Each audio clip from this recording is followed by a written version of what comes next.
नमस्कार बच्चों। इस वीडियो लेक्चर में हम लोग क्लास 8th हिस्ट्री के कुछ इंपॉर्टेंट नोट्स को डिस्कस करेंगे और ये जो नोट्स होने वाले बहुत इंपॉर्टेंट चैप्टर है जिसका नाम है मेकिंग ऑफ नेशनल मूवमेंट 1870 से 1947 तक का जो भी टेन्योर रहा है उसके बारे में हम लोग यहाँ पर डिस्कशन करने वाले हैं। तो बहुत इंपॉर्टेंट चैप्टर है। तो देखिए, सबसे पहले कुछ इंपॉर्टेंट टर्म्स को देख लेते हैं जो इस चैप्टर में यूज होंगे। तो सबसे पहला जो टर्म दिया गया है उसका नाम है नेशनलिज्म। अब ये नेशनलिज्म होता क्या है? तो a feeling of pride for one's country. ठीक है, तो जैसे हम लोग भारत के लिए बहुत प्राउड फील करते हैं, तो कोई भी पर्सन अपनी कंट्री के लिए जब प्राउड फील करता है तो उसको कहते हैं कि वो जो फीलिंग है दैट इज कॉल्ड नेशनलिज्म। इसके बाद देखिए, सार्वजनिक का मतलब क्या होता है? क्योंकि सार्वजनिक सभा आपको पढ़ने को मिलेगी, तो सार्वजनिक होता है सभी लोग जिसमें होते हैं। सर्व मतलब होता है सभी, और जन का मतलब होता है लोग, तो सभी लोग जिसमें होते हैं उसको सार्वजनिक कहते हैं। ठीक है। नेक्स्ट में देखिए पॉइंट कहा गया सॉवरेन क्या होता है? तो मतलब कोई भी ऐसी कंट्री जो इंडिपेंडेंट हो और कोई भी बाहरी इंटरफेरेंस उसमें ना हो। जैसे भारत है तो भारत में कोई भी कंट्री बाहर से इंटरफेयर नहीं कर सकती है। इंडिया की पॉलिसीज में केवल और केवल इंडिया ही अपना योगदान देगी। बाहर की कोई भी कंट्री हम लोग की पॉलिसीज को चेंज नहीं कर सकती, बता नहीं सकती कि ऐसी पॉलिसीज होनी चाहिए, तो उसी को कहते हैं क्या? सॉवरेन। रिपील का मतलब क्या होता है? रिपील का मतलब होता है रीअपील। मतलब कोई भी अगर लॉ बनाया गया तो उसको क्या करना है? अंडू करना है। मतलब वापस उस लॉ को फिर से ले आया जाए, मतलब जो लॉ बनाया गया उसको खत्म करके पुराने सिस्टम को वापस ले आया जाए, उसको रिपील कहते हैं। स्वराज क्या होता है? स्वराज का मतलब होता है स्व, मतलब होता है सेल्फ, और राज का मतलब है रूल। तो सेल्फ गवर्नमेंट या सेल्फ रूल कह सकते हैं स्वराज को। पूर्ण स्वराज क्या होती है? तो पूर्ण स्वराज होती है कंप्लीट इंडिपेंडेंस। तो देखिए, स्वराज का मतलब ये होता था कि हम लोग केवल क्या करेंगे? रूल करेंगे, लेकिन हमारे ऊपर एक सबसे ऊपर रहेगा कौन? क्राउन रहेगा, ब्रिटिश क्राउन रहेगा। लेकिन पूर्ण स्वराज का मतलब क्या कहा गया? हम रूल भी करेंगे और हमारी सरकार भी होगी। तो ब्रिटिश क्राउन का कॉन्सेप्ट यहाँ पर खत्म कर दिया गया। ठीक है, ये पूर्ण स्वराज में हुआ था। मॉडरेट्स कौन होते हैं? तो देखिए, दो होते थे, एक नरम दल होता था और एक गरम दल होता था। तो ये कौन थे? नरम थे। नरम मतलब जो सॉफ्ट होते थे। ठीक है, मतलब कोई ऐसी लड़ाई झगड़े वाली बात नहीं करते थे, पीसफुल तरीके से स्ट्रगल कर रहे थे। उनको क्या कहा गया था?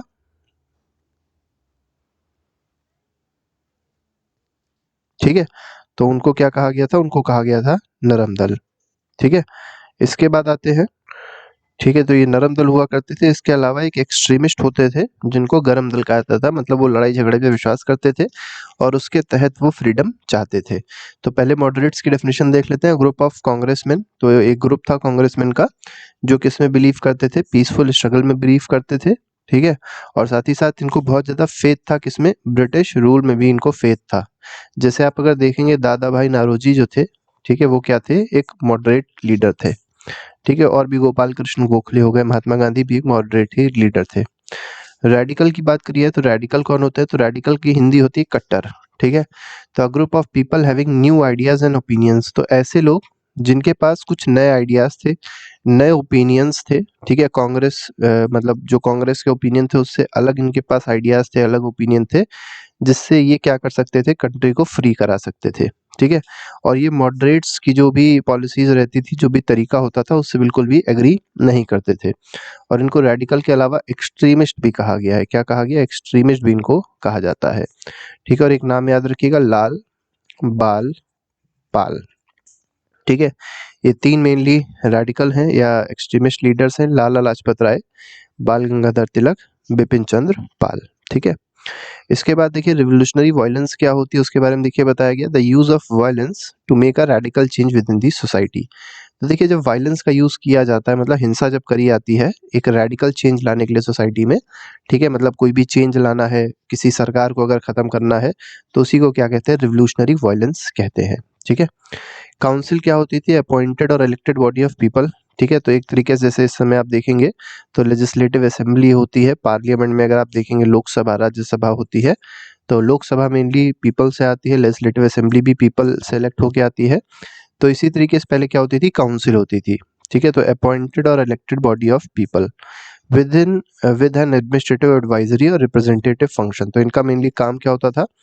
तो एडमिनिस्ट्रेटिव एडवाइस से देते थे और साथ ही साथ इनका रिप्रेजेंटेटिव फंक्शन होता था, मतलब ये लोगों को रिप्रेजेंट करते थे काउंसिल में।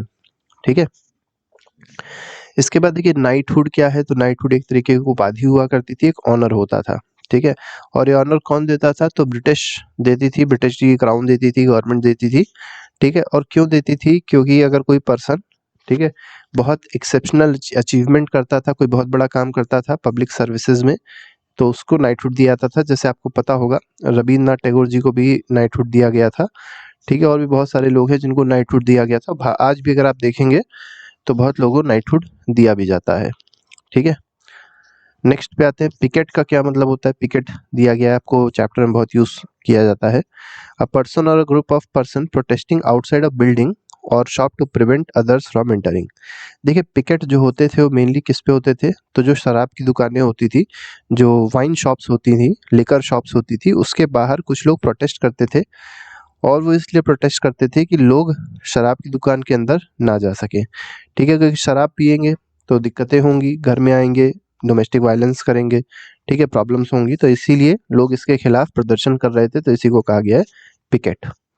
महंत कौन होते थे? तो religious functionaries of Sikh gurdwara, मतलब एक तरीके से मतलब रिलीजियस हेड होते थे सिख गुरुद्वारा के, उनको महंत कहा जाता था, ठीक है। इलीगल इविक्शन का मतलब क्या है? तो इलीगल मतलब गैर कानूनी रूप से अगर किसी को उसकी जमीन से हटाया जाए तो उसको कहते हैं इलीगल इविक्शन।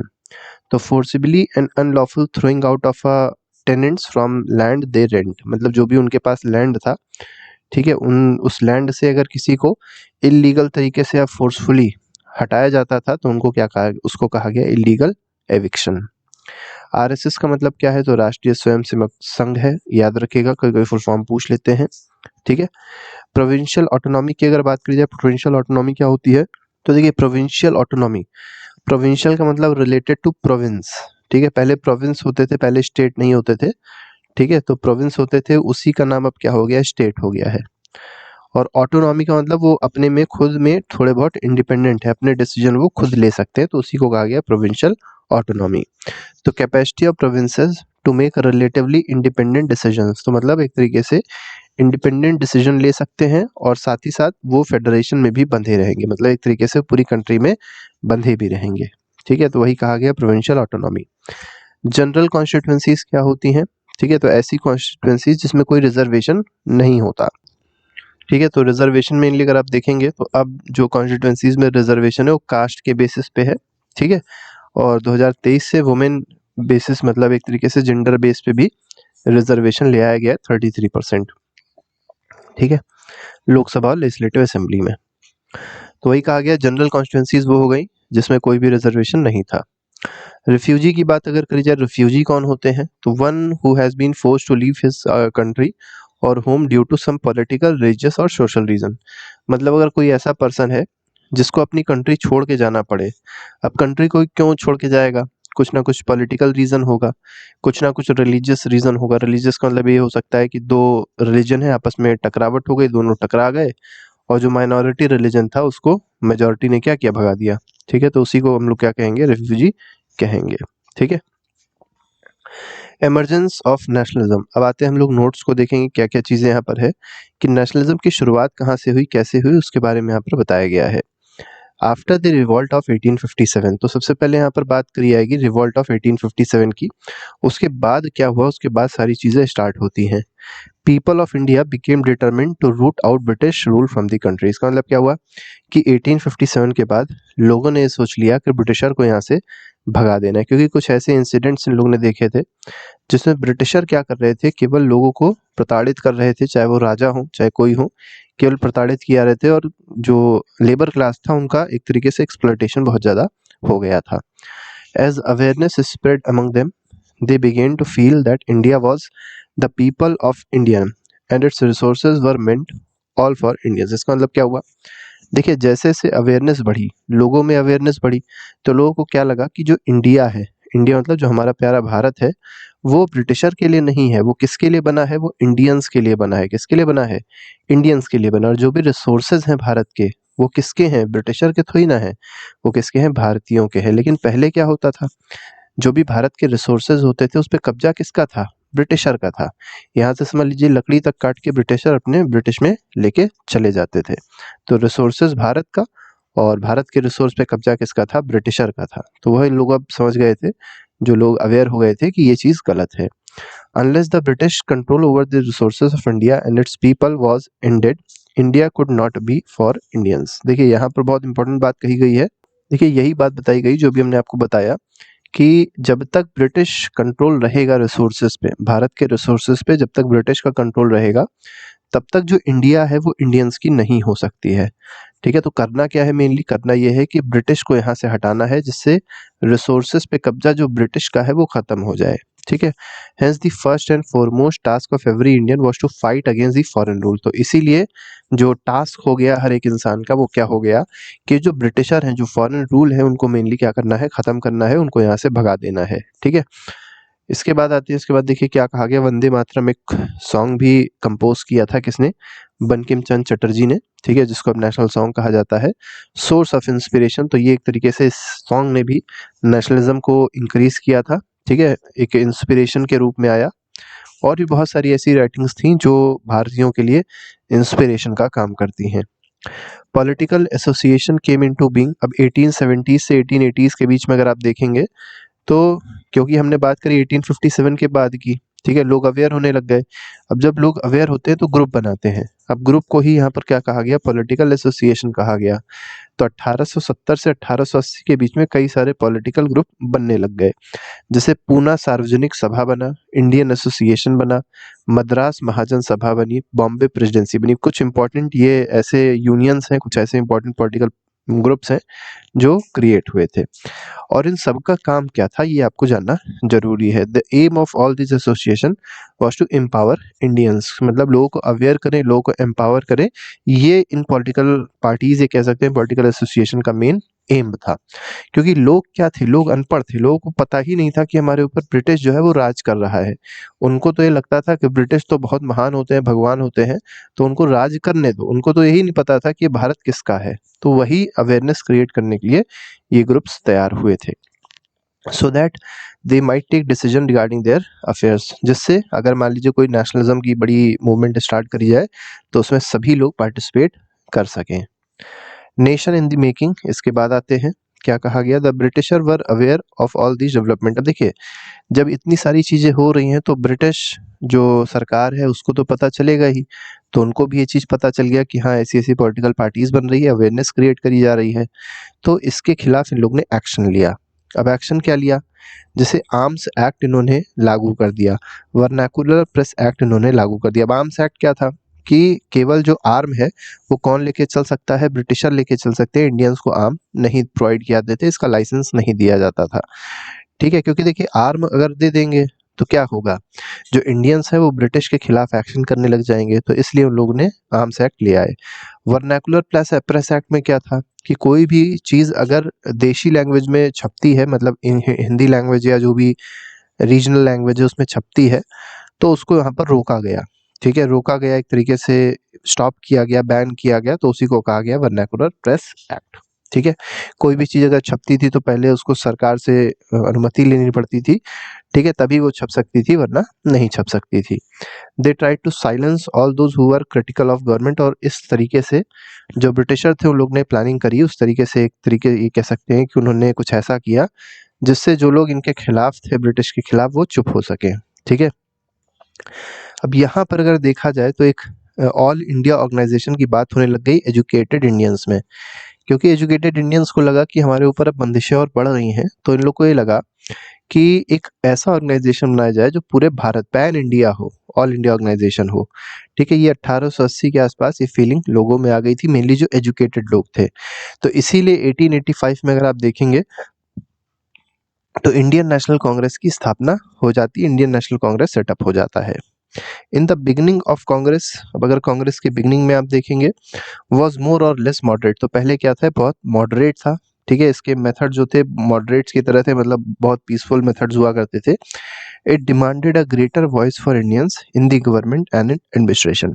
अब इनकी डिमांड क्या होती थी, इनकी डिमांड मेनली ये होती थी कि गवर्नमेंट में इंडियंस को इंक्लूड किया जाए, एडमिनिस्ट्रेशन में इंडियंस को इंक्लूड किया जाए। कहीं ये बात नहीं कह रहे हैं कि ब्रिटिशर को भगाया जाए, केवल ये बात कह रहे हैं कि इंडियंस को गवर्नमेंट में लाया जाए, इंडियंस को एडमिनिस्ट्रेशन में लाया जाए। ये बात कांग्रेस कह रही थी शुरुआत में। It also demanded separation of judiciary from executive. इनका एक और ये मानना था, एक और मांग थी कि जुडिशरी जो होती है, मतलब जो कोर्ट्स होते हैं, उनको एग्जीक्यूटिव से अलग कर दिया जाए। एग्जीक्यूटिव मतलब ये समझ लीजिए जैसे मिनिस्टर्स होते हैं, ठीक है, उस समय अगर देखेंगे वाइसरॉय होते थे, गवर्नर जनरल होते थे, उनसे अलग कर दिया जाए।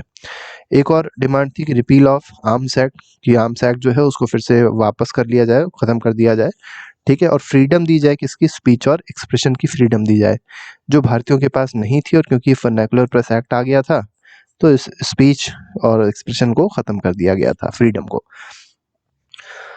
आगे देखते हैं, आगे देखिए क्या बताया गया। The Congress in the early years, देखिए जब शुरुआत के दिन थे कांग्रेस के, तब इन लोगों ने मेनली जो बातें रेस करी वो इकोनॉमिक इश्यूज थे, ठीक है। इकोनॉमिक इश्यूज का मतलब ऐसे कह सकते हैं कि भारत में जो इकोनॉमिक का लॉस हो रहा था, जो ब्रिटिशर यहाँ से सारा का सारा पैसा लेके ब्रिटिश चले जा रहे थे, उससे रिलेटेड इश्यूज यहाँ पर डिस्कस होते थे, ठीक है। It declare that increase in land revenue has impoverish peasants, mainly इन लोगों ने ये बताया क्योंकि लैंड रेवेन्यू, जो लैंड पे टैक्स पड़ रहा था, वो ब्रिटिशर ने बहुत ज़्यादा बढ़ा दिया था। अब जब टैक्स बढ़ा देंगे तो ऑब्वियस सी बात है, जो मजदूर जो उसमें काम करते हैं, पीजेंट जो काम करते हैं, उनकी कंडीशन बहुत ज़्यादा खराब हो गई थी, ठीक है। Hence reduction of revenue was essential, और इसीलिए डिमांड थी कि जो रेट ऑफ रेवेन्यू है या ये टैक्सेस है उसको कम कर दिया जाए, ठीक है। ये मेनली डिमांड रहती थी कांग्रेस की इनिशियल डेज में। इसके अलावा देखिए और मॉडरेट्स लीडर ने क्या किया है। तो मॉडरेट्स लीडर जो कांग्रेस के थे वो क्या करते थे, न्यूज़पेपर को पब्लिश करते थे, ठीक है। और उसमें मेनली क्या करते थे, आर्टिकल्स लिखते थे, और इस रिलेटेड जो आर्टिकल्स होते थे वो इकोनॉमिक लॉस से रिलेटेड होते थे, कि जो ब्रिटिशर हैं उन लोग ने बहुत ज़्यादा कंट्री का इकोनॉमिक लॉस किया है, ठीक है। और मेनली ये इसलिए लिखा करते थे जिससे लोगों का जो अटेंशन है वो ब्रिटिश के जो खराब तरीके से रूल है उसकी तरफ जाए, क्योंकि अभी तक तो लोगों का अटेंशन ही नहीं जा रहा था ब्रिटिशर के खराब रूल की तरफ, ठीक है। तो मेनली लोग ये चाह रहे थे कि जो ब्रिटिशर का अनजस्ट रूल है, अनजस्ट मतलब एक तरीके से बहुत एक खराब तरीके का एक्सप्लॉयटेटिव रूल है, उसकी तरफ सबका ध्यान जाना चाहिए, ठीक है। रेडिकल लीडर जो थे, मतलब जो एक्सट्रीमिस्ट थे, वो बिल्कुल इसके खिलाफ थे। वो क्या करते थे, मॉडरेट्स की जो भी पॉलिसीज थी उसको क्रिटिसाइज करते थे, उसको गलत बताते थे, ठीक है। और मॉडरेट्स की पॉलिसी क्या थी, तो पॉलिटिक्स ऑफ प्रेयर्स, मतलब ये क्या करते थे, प्रार्थना करते थे, किससे, ब्रिटिशर थे, ठीक है। तो ब्रिटिशर से प्रार्थना करते थे, तो ये इन लोग को बिल्कुल भी नहीं अच्छा लगता था रेडिकल को, कि मॉडरेट्स प्रार्थना करें, ब्रिटिशर से भीख मांगे कि हमको ये दे दो, हमको ये दे दो, ठीक है। तो इनका ये मानना था कि जो लोग हैं, लोगों को खुद स्वराज के लिए लड़ाई करनी चाहिए, ठीक है। ये किसका मानना था, तो ये रेडिकल्स का, ये एक्सट्रीमिस्ट का मानना था। नेक्स्ट पे आते हैं, देखिए क्या बताया गया, the growth of mass nationalism. अब देखिए मास नेशनलिज्म की बात अगर करी जाए तो कहाँ से स्टार्टिंग हुई है इसकी, तो 1905 से हुई है।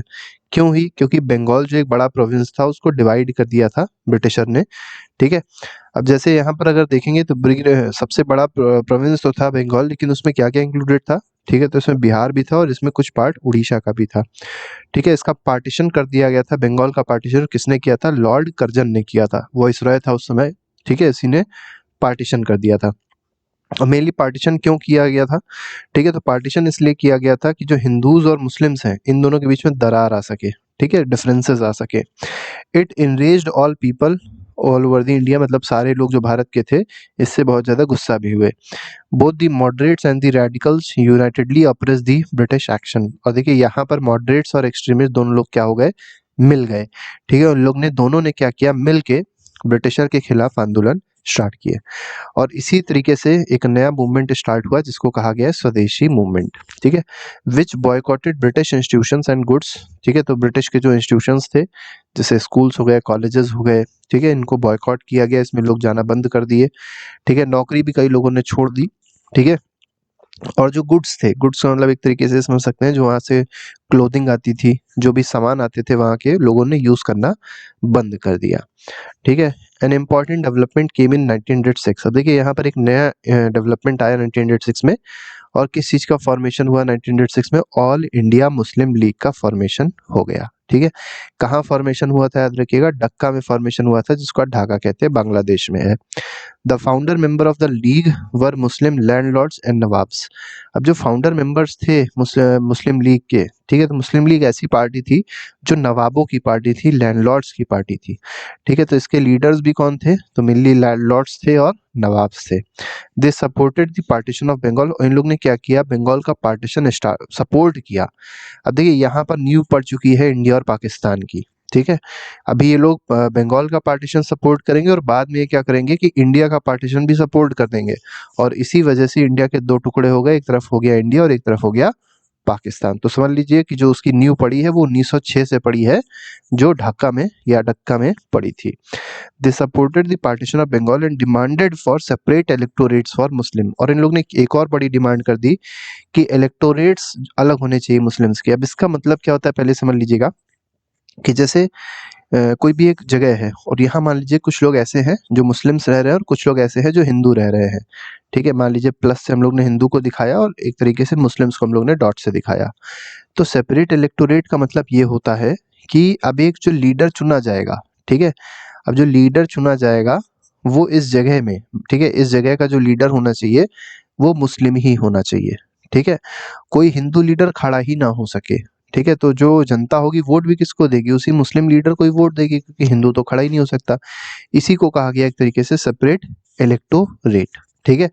मतलब जनता वोट भी जो करेगी वो केवल मुसलमान ही जनता वोट करेगी, और जो लीडर भी खड़ा होगा वो केवल मुस्लिम होगा। ये दोनों कंडीशन होती हैं इसमें, मतलब हिंदू जनता वोट भी नहीं कर सकती अगर रहती भी है तो, और वोट भी किसको करना है, मुस्लिम्स को, केवल उसी को करना है जो मुस्लिम खुद हो। तो मतलब हर तरीके से एक तरीके से डिवीजन करना चाह रहे थे मुस्लिम्स और हिंदूज में।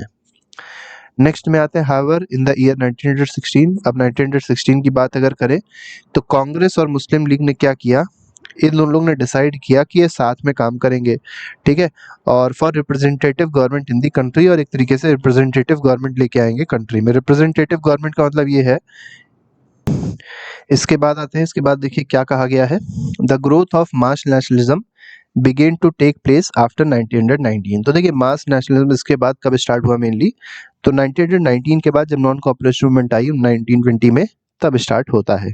Peasants, tribals, students and women became involve in the struggle against the British rule, और गांधी जी के आने के बाद ही नॉन कोऑपरेशन मूवमेंट स्टार्ट हुआ उसी में 1920 में। और ये ऐसा मूवमेंट था जिसमें पीजेंट्स ने भी, ट्राइबल ने भी, स्टूडेंट्स ने भी, वुमेन ने, सबने पार्टिसिपेट किया, ठीक है। तो यहाँ पर देखिए एडवेंट ऑफ महात्मा गांधी, तो महात्मा गांधी जब भारत आते तब की बात यहाँ पर बताई गई है। तो देखिए Mahatma Gandhi emerged as a mass leader, तो महात्मा गांधी जब भारत आए तो ये एक मास लीडर के रूप में उभरे। He first all tour the entire country, और सबसे पहला इन्होंने जो काम किया वो पूरे भारत में एक दौरा किया, ठीक है, पूरे भारत में इन्होंने चक्कर लगाया, ठीक है, ट्रैवल किया, जिससे ये लोग समझ सकें कि लोगों की कंडीशन क्या है, लोगों की प्रॉब्लम्स क्या है, लोगों की नीड्स क्या है, ठीक है। तो ये सब काम यहाँ पर हुआ, ठीक है, ओवरऑल सिचुएशन जानने के लिए इन्होंने ये चीज ऐसी करी है। Afterwards he led 2 local movements in Champaran, इसके बाद इन्होंने कुछ इंपॉर्टेंट छोटे छोटे मूवमेंट लीड किए, जैसे चंपारण में, खेदा में, और अहमदाबाद मिल वर्कर्स जो थे उनके लिए कुछ मूवमेंट लीड किए, और यहाँ पर इनको सक्सेस मिली। सबसे अच्छी बात ये थी। चंपारण याद रखिएगा कहाँ पर है, बिहार में है। खेदा और अहमदाबाद देखा जाए तो ये गुजरात में है, ठीक है। नेक्स्ट पे आते हैं द रॉलेट सत्याग्रह। अब देखिए यहाँ पर एक नई चीज स्टार्ट कर दी थी इन लोग ने, ब्रिटिशर ने, रॉलेट एक्ट, ठीक है। तो 1919 में अगर देखें Gandhi ji started Satyagraha against the Rowlatt Act. अब पहले तो ये पता होना चाहिए रॉलेट एक्ट क्या होता है। तो देखिए सबको, ब्रिटिशर को ये पता चल चुका था कि जो लोग हैं, भारतीय हैं, वो आंदोलन करने वाले हैं, वो आंदोलन अब करने के लिए रेडी हैं। तो इन लोग ने एक ऐसा नियम लागू किया जिसमें अगर मान लीजिए कोई भी 2 या 3 लोग हैं और एक साथ में खड़े हुए हैं, ठीक है, तो उनको क्या किया जा सकता है कि बिना ट्रायल के, मतलब बिना पूछताछ के इनको जेल में डाल सकते हैं, ठीक है। तो ये था रॉलेट एक्ट, कि बिना पूछताछ किए जेल में डाल देना इंडियंस को, इसी को रॉलेट एक्ट कहा गया, ठीक है।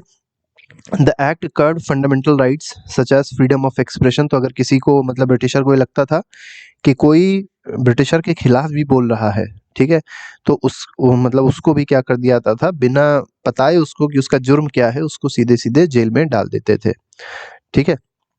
और इस तरीके से पुलिस की जो पावर थी बहुत ज़्यादा बढ़ गई थी। पुलिस बहुत मतलब एक तरीके से गलत काम करने लग गई थी, लोग को एक्सप्लॉइट भी कर रही थी, ठीक है। जिससे दुश्मनी होती थी पुलिस को, उसको वैसे ही बंद कर देती थी, ये भी नहीं पूछ, मतलब अगर उसने कुछ किया हो ना किया हो, कुछ पूछना ही नहीं था। तो इसके खिलाफ आंदोलन स्टार्ट किया गांधी जी ने।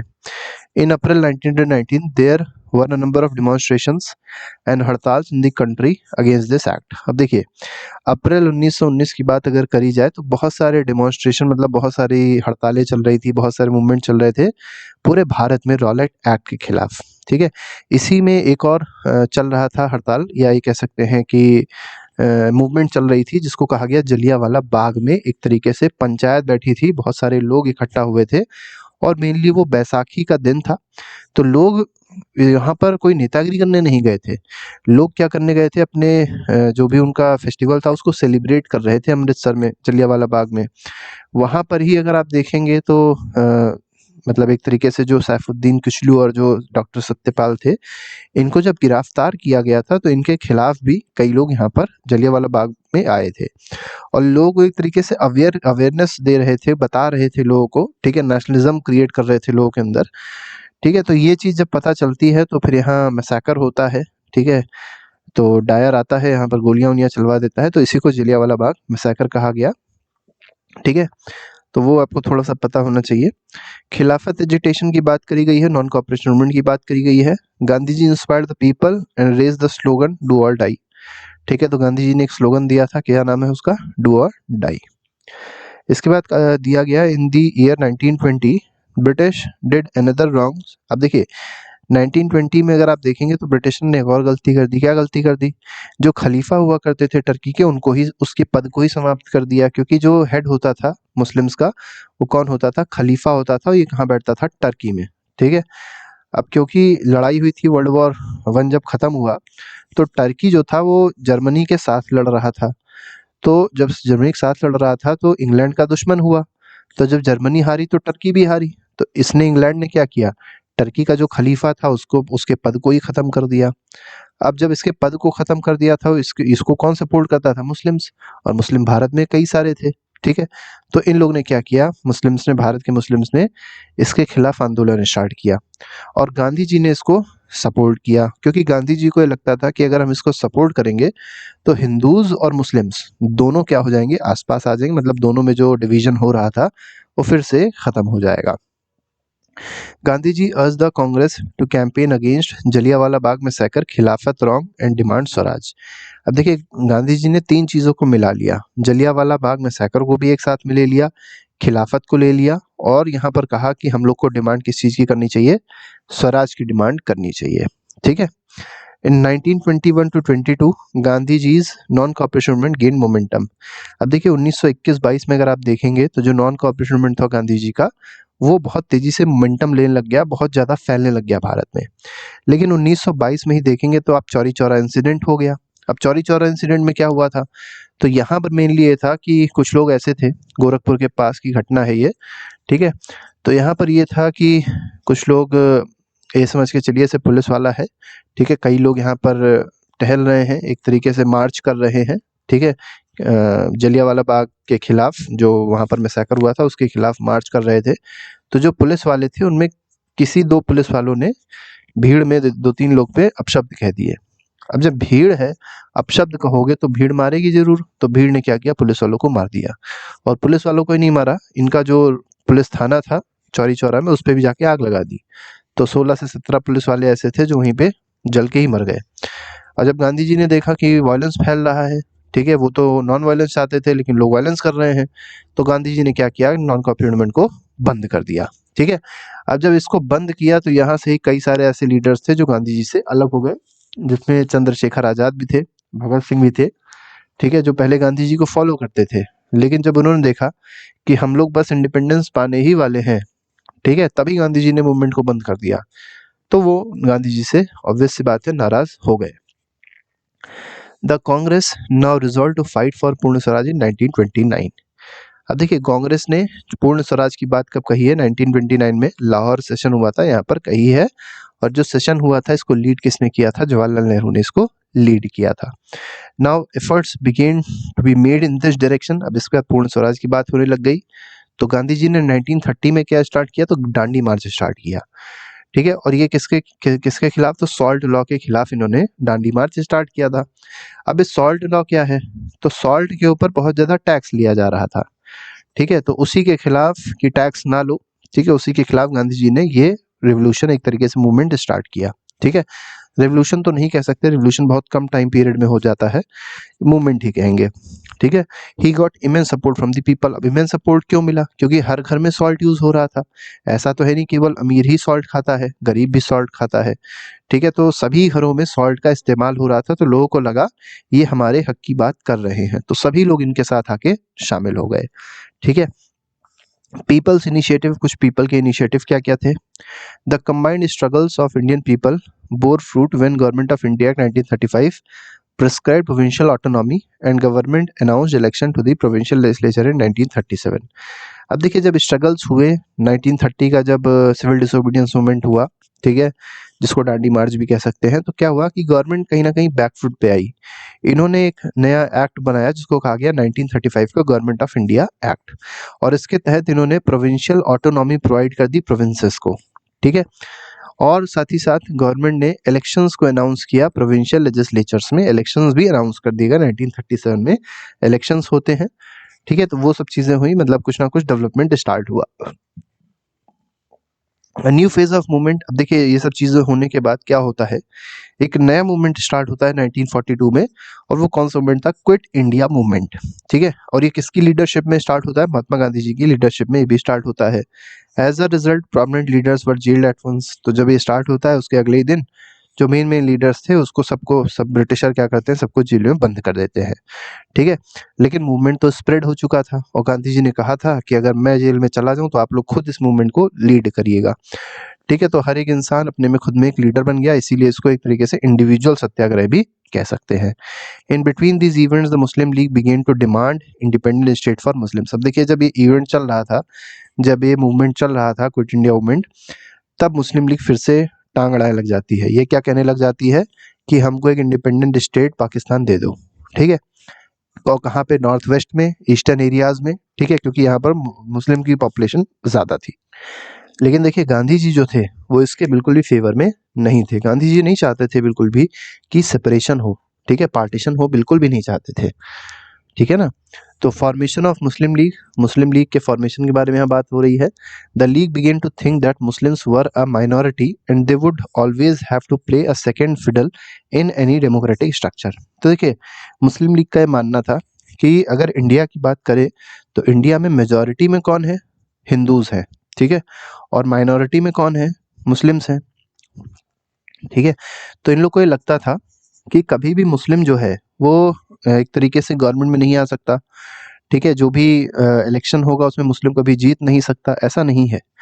हम लोग के अगर देखा जाए प्रेसिडेंट, सबसे फेमस अगर प्रेसिडेंट आपसे पूछा जाए भारत के कौन है, तो एक ही नाम सबके दिल में आता है, और वो कौन है? एपीजे अब्दुल कलाम। ठीक है, अगर ये बात इनकी सही है, मुस्लिम लीग की अगर ये बात सही थी, तो शायद कोई भी भारतीय ऐसा होगा जो इनको अपना गुरु ना मानता हो। ठीक है, तो ये जो बात कर रहे थे बिल्कुल सेंसलेस बातें कर रहे थे, लेकिन फिर भी इन लोग का जो मानना था वो यही मानना था कि हमारे पाकिस्तान को, हमारे मुस्लिम मेजॉरिटी एरिया को अलग कर दिया जाए। The Congress rejection of League's desire to form joint Congress League government in the United Province in 1937 further the League. अब देखिए, यहाँ पर एक बहुत इंपॉर्टेंट बात कही गई है कि देखिए, था क्या कि मुस्लिम लीग जो था वो कांग्रेस के साथ मिलके पार्टी बनाना चाह रहा था, सरकार बनाना चाह रहा था। लेकिन मुस्लिम लीग जो थी उसकी विचारधारा बिल्कुल अलग थी, कांग्रेस की विचारधारा बिल्कुल अलग थी। मुस्लिम लीग सेपरेट इलेक्टोरेट की बात करता था, सेपरेट कंट्री की बात करता था, लेकिन कांग्रेस ऐसा नहीं करता था। कांग्रेस तो सबको मिला के रखने की बात करता था। जैसे अगर आप देखेंगे, कांग्रेस के भी कुछ ऐसे मुस्लिम लीडर थे, जैसे मौलाना अबुल कलाम आजाद, जो हमारे एजुकेशन मिनिस्टर भी आगे चल के बने। ये भी बिल्कुल नहीं चाहते थे कि भारत सेपरेट हो, भारत में कोई भी पार्टीशन हो। तो इसीलिए कांग्रेस के जो लीडर्स थे उन लोग ने मना कर दिया कि हम इनके साथ मिलकर पार्टी नहीं बनाएंगे। इससे मुस्लिम लीग और ज्यादा खफा हो गई। इन मार्च 1946, अब मार्च 1946 में जब आए, the British cabinet sent 3 member mission to Delhi to examine Muslim League's demand for partition. अब देखिए, यहाँ पर एक और नई खेल खेलने लग गए ब्रिटिशर। वो खेल ये खेल रहे थे कि ब्रिटिशर ने मार्च 1946 में 3 लोगों का मिशन एक भेजा, मतलब 3 लोगों की एक एक एक ये कह सकते हैं कि एक पार्टी बनाई और उसको भारत भेजा, दिल्ली भेजा। और क्यों भेजा? कि मुस्लिम लीग की जो डिमांड है पाकिस्तान की, उसको जाके चेक करे कि कितनी डिमांड जायज़ है। ठीक है, and to suggest a suitable political framework for a free India, और कैसे इंडिया को फ्री किया जाए उसके बारे में यहाँ पर जाके देखें, इसके लिए भेजा था। तो टुवर्ड्स इंडिपेंडेंस एंड पार्टीशन, अब इंडिपेंडेंस और पार्टीशन कैसे हुआ ये बात यहाँ पर करी गई है। द मिशन, ये जो कैबिनेट मिशन था, suggested that India should remain united and constitute itself as loose confederation with some autonomy for Muslim majority areas. देखिए इसमें कहने का मतलब सिंपल सा है कि ब्रिटिशर अब समझ चुके थे कि हमको देश छोड़ के क्या करना है, बाहर जाना है। ठीक है, हमारा इंडिया से कोई मतलब नहीं है। तो इन लोग ने साफ साफ बता दिया कि इंडिया को कैसे रहना चाहिए, इंडिया को यूनाइटेड रहना चाहिए, इंडिया में पार्टीशन की कोई जरूरत है ही नहीं। और उन्होंने ये तक बताया कि हम लोग पार्टीशन क्यों करा रहे थे आपका, क्योंकि हम आप पे रूल करना चाहते थे, इसीलिए हम हिंदू और मुस्लिम कर रहे थे। लेकिन ये जब तक इन्होंने बात बताई तब तक बहुत देर हो चुकी थी, क्योंकि लोगों के दिल तो पहले ही टूट चुके थे। ठीक है, neither the Congress nor the Muslim League agreed to the, देखिए जो अब मुस्लिम लीग जो है एग्री ही नहीं करी। मुस्लिम लीग तो ये मानने पे तुली हुई थी कि हमको पाकिस्तान दो, हमारा एरिया अलग बिल्कुल करो। ठीक है, तो ना ही कांग्रेस ने इस चीज को माना इनकी बातों को, और ना ही मुस्लिम लीग ने इनकी बातों को माना, और इसके बाद पार्टीशन जो था वो हो गया भारत का। ठीक है, finally Pakistan came into existence, और इस तरीके से पाकिस्तान 14 अगस्त 1947 को, ठीक है, एग्जिस्टेंस में आ जाता है, और 15 अगस्त को हम लोग भी आजाद हो जाते हैं। The violence of Pakistan shook both the newly independent countries India and Pakistan, it made the joy of independence, मतलब बहुत सारे इसके बाद वायलेंस हुए। ठीक है, क्योंकि बहुत सारे हिंदूज थे जो पाकिस्तान में थे, जो मार के भारत भेजे गए। तो भारत के जो हिंदूज थे वो भी गुस्सा हुए, उन्होंने यहाँ के मुस्लिम्स को मार के पाकिस्तान भेजा। तो एक तरीके से जो क्लैशेस थे वो बहुत ज़्यादा बढ़ गए थे। वही सब बात यहाँ पर बताई कि हम लोग को इंडिपेंडेंस तो मिला, लेकिन इंडिपेंडेंस की कोई खुशी नहीं थी हम लोग के अंदर। कुछ इंपॉर्टेंट डेट लाइन देख लेते हैं, जैसे 1978 में क्या हुआ था। वर्नाकुलर प्रेस एक्ट आया था, आर्म्स एक्ट आया था। 1885 में कांग्रेस फॉर्म हुआ था। 1905 में बंगाल का सेपरेशन हुआ था। ठीक है, पार्टीशन हुआ था। स्वदेशी मूवमेंट स्टार्ट हुई थी। 1906 में क्या हुआ था, all India Muslim league form हुई थी। 1915 में कौन आया, महात्मा गांधी साउथ अफ्रीका से लौट के भारत आए। ठीक है, 1916 में क्या हुआ, लखनऊ पैक्ट हुआ था, और हिंदू मुस्लिम यूनिटी जो थी यहाँ पर देखी गई, मतलब एक तरीके से कह सकते हैं कांग्रेस और मुस्लिम लीग फिर से मिल गए थे। 1919 में रॉलेट एक्ट आया। ठीक है, और इसी में ही जलियांवाला बाग मैसेकर हुआ था। चलिए, आपका क्वेश्चन ये है कि आप बताइएगा जलियांवाला बाग मैसेकर की डेट क्या थी। बहुत इंपॉर्टेंट डेट है, आपको याद होनी चाहिए। आप डेट बताइएगा, इसकी डेट क्या थी। 1920 में क्या हुआ था, नॉन कॉपरेशन मूवमेंट स्टार्ट हुआ। ठीक है, 1922 में क्या हुआ था, गांधी जी ने नॉन कॉपरेशन मूवमेंट को खत्म कर दिया था चौरी चौरा कांड की वजह से। ठीक है, 1929 में, ये बहुत इंपॉर्टेंट है, 1929 में क्या हुआ था, तो पूर्ण स्वराज के लिए कांग्रेस ने फाइट किया। ठीक है, अपना जो भी लाहौर का सेशन था वहां पर पूर्ण स्वराज की बात कही। 26 जनवरी 1930 में अगर देखें तो पहला इंडिपेंडेंस डे मनाया गया था। ठीक है, ये बहुत इंपॉर्टेंट डेट याद रखिएगा। ठीक है, इसके बाद अगर आए 1930 में क्या हुआ था, तो दांडी मार्च स्टार्ट हुआ। ठीक है, ये बेकार है यहाँ पे। ठीक है, इसी को सिविल डिसोबीडियंस मूवमेंट भी कह सकते हैं। 1945 में क्या होता है, तो जो सेकेंड वर्ल्ड वॉर थी वो खत्म हो जाती है। ठीक है, ब्रोक आउट नहीं हुई थी। तो अगस्त 1942 की अगर बात करी जाए तो क्विट इंडिया मूवमेंट यहाँ स्टार्ट होता है। 1945 में अगर देखें तो British open negotiation between the Congress, अब यहाँ पे इंडिपेंडेंस की बात होने लग गई थी। ठीक है, और जो बातें थी अभी हमने आपको जो बताई थी, मुस्लिम लीग और जो मुस्लिम लीग चाहते थे पाकिस्तान की, वो बात यहाँ पर स्टार्ट हो चुकी थी। 1947 में फाइनली क्या होता है कि पार्टीशन हो जाता है इंडिया पाकिस्तान का, और दोनों एक फ्री नेशन के रूप में उभर जाते हैं। तो इस तरीके से पूरा चैप्टर था जो हम लोगों ने डिस्कस किया। इसके अलावा और भी चैप्टर के नोट्स हैं जो प्लेलिस्ट में लगाए गए हैं, उसका जाके देख सकते हैं और अपना रिवीजन अच्छे से कर सकते हैं। तो अभी के लिए फिलहाल नहीं, thank you very much, good bye, जय हिंद।